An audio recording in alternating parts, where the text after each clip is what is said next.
Indian premier league లో రింకు సింగ్ జీతం 55 లక్షలు. కోల్కతా నైట్ రైడర్స్ ఫ్రాంచైజీ ఈసారి అతడిని భారీ మొత్తానికి అట్టు పెట్టుకునే అవకాశం ఉంది. లేదంటే ఐపీఎల్ మెగా వేలంలో రింకు సింగ్ కనిపించే అవకాశం కూడా కనపడుతుంది. ఒకవేళ వేలంలోకి దిగితే రింకును కొనుగోలు చేసేందుకు ఆర్సీబీ ముందుకొస్తుందనడంలో ఎలాంటి సందేహం లేదు. ఐపీఎల్ 2025 మెగా వేలం కోసం రూపురేఖలు సిద్ధమవుతున్నాయి. ఈ మార్గదర్శకాల తయారీ తర్వాత అన్ని ఫ్రాంచైజీలు చాలా మంది ఆటగాళ్లను రిటైన్ చేసుకునే పనిలో పడ్డాయి. ప్రస్తుత సమాచారం ప్రకారం ఈ వేలానికి ముందు అన్ని జట్లు 4 నుంచి 6 ఆటగాళ్లను రిటైన్ చేసుకునే అవకాశం ఉంటుందని తెలుస్తోంది. అంటే మెగా వేలానికి ముందు ఒక్క ఫ్రాంచైజీ నేరుగా 4 రిటైన్ చేసుకోవచ్చు. మరో 2 ఆటగాళ్లను ఆర్టీఎం కార్డులను ఉపయోగించి వేలానికి విడుదల చేసేందుకు అనుమతించినట్లు సమాచారం. దీని ప్రకారం మెగా వేలానికి ముందు ప్రతి జట్టు నుంచి 19 మంది ఆటగాళ్లు తప్పుకోవడం ఖాయం. అందుకే ఈసారి రింకు సింగ్ ను Kolkata Knight Riders franchise retain చేసుకోకపోతే ఏ జట్టు తరపున ఆడతాడని అడిగారు. ఈ ఆసక్తికర ప్రశ్నకు కేకేఆర్ ఖతర్నాక్ ప్లేయర్ సూటిగా సమాధానమిచ్చాడు. అవును, కేకేఆర్ నన్ను రిటైన్ చేసుకోకపోతే నేను రాయల్ ఛాలెంజర్స్ బెంగళూరు తరపున ఆడడానికి ఎదురు చూస్తున్నాను. నేను ఆర్సీబీ తరపున ఆడాలనుకుంటున్నాను అంటూ ఒక సోషల్ మీడియా ఇంటర్వ్యూలో తేల్చి చెప్పేశాడు. దీని ద్వారా రాయల్ ఛాలెంజర్స్ బెంగళూరు టీంలో చేరాలనే తన కోరికను వ్యక్తం చేశాడు. అయితే కోల్కతా నైట్ రైడర్స్ జట్టుకు బ్యాటింగ్ వెన్నెముకగా నిలిచిన రింకును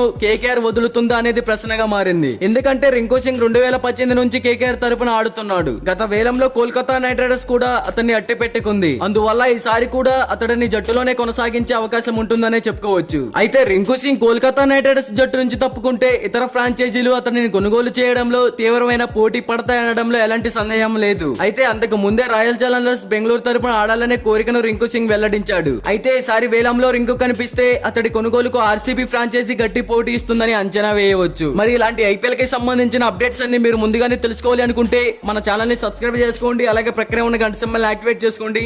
థ్యాంక్ యూ ఫర్ వాచింగ్.